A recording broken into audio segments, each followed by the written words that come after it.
So people talk a lot about the digital technology and the cyberspace, most notably the metaverse, on which the company Meta is betting its resources.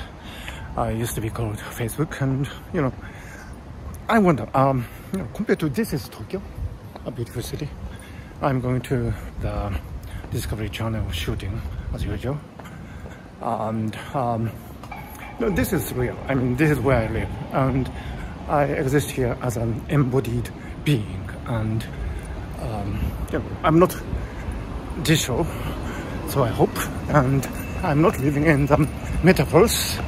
And this is where my life is. And people who are pushing for metaverses is sometimes practical. I mean, they envision it as an arena in which we can extend our lives and we can get connected, and those people who have been marginalized would be able to flourish. And that is, I think, is a really great aspect of the metaverse. But on the other hand, there are people who talk about immigrations into the cyberspace, and I don't believe that.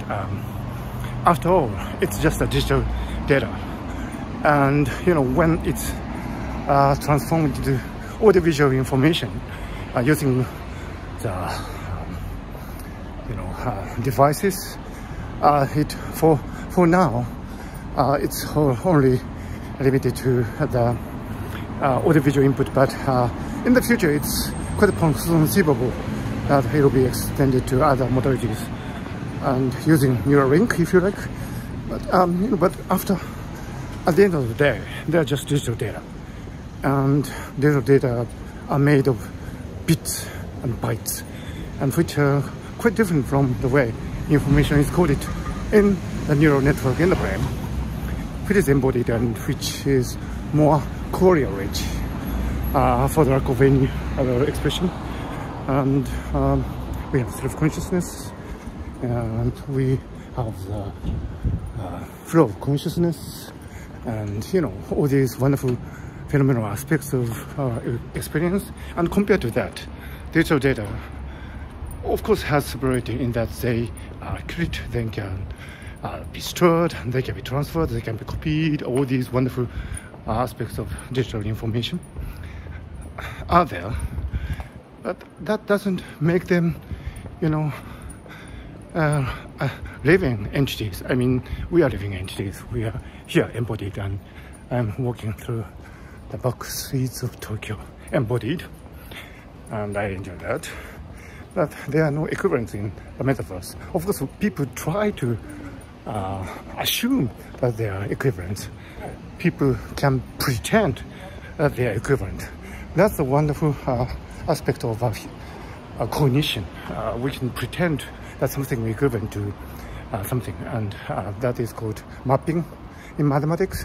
But mathematical thinking is great when it captures some aspects of the natural phenomena, but they totally fail when they try to address the exactness that characterizes our phenomenal experience. Mathematics, no matter what mathematics you might adapt, set theory, category theory, statistics, network theory, graph theory, differential geometry, and so on, you cannot capture the essence of the gist of our experience, phenomenal experience. So this idea that somehow we can build some world equivalent to our embodied existence, or something even superior to embodied existence, is laughable. It's just a 5-year-old fantasy.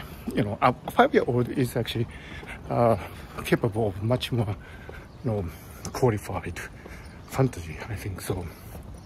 So yes, a metaverse might be a useful tool to extend our lives and to get connected and include marginalized people, but that they wouldn't replace our phenomenal experience, our embodied existence. And actually some people might treat metaverse as a replacement of our experience, as a sales talk But you should not be led astray by these self-talks. And that is my final opinion. I don't suppose any advances of technology in the field of metaverse and related areas would be able to change my opinion, because this is something deeply rooted in a logically coherent view of the world, which unfortunately is not shared by many people in the world. So with the thought, I'm going to finish my morning walk, because I am quite near the Discovery Channel Design and Art Show shooting studio. See you all.